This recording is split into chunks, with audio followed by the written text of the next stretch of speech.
ស្ថិតក្នុងរោកាសថ្ងៃអាទិត្យ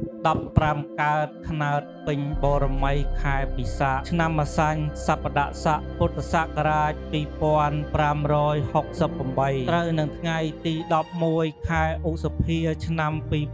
2025គឺជាថ្ងៃមួយប្រកបដោយនក្ខត្តរសិរីសួស្តីជ័យមង្គលដែលលោកហៈសេងហួតនិងលោកស្រីសុកសុងអ៊ីអាដាមវងខណ្ឌសរិទ្ធនិងលោកជំទាវហេងស៊ីហ្គៃលោកបានរឹកពលាដើម្បីរៀបចំពិធីពិសាស្លាដកកន្សែងបុត្រីបុត្រារបស់លោកក្នុងនោះដែរក៏មានវត្តមានដ៏ខ្ពង់ខ្ពស់អាដាមអ្នកអុកញ៉ាលោកជំទាវលោកប្រុសលោកស្រីមេបាតូចធំមកដំរៀមច្បងទាំងអស់ក៏លោកបានអញ្ជើញជាកិត្តិយសនៅក្នុងល្វែងច័ន្ទយើងនេះ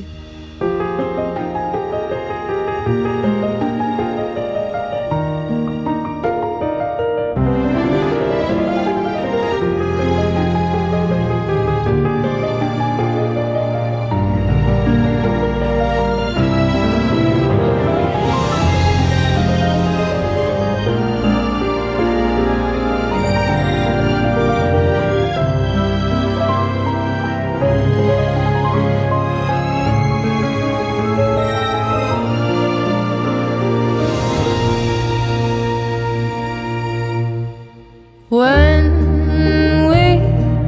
had our first fight, baby, it hurts me so much that I think that I died. It feels like the world is ending, just like your love.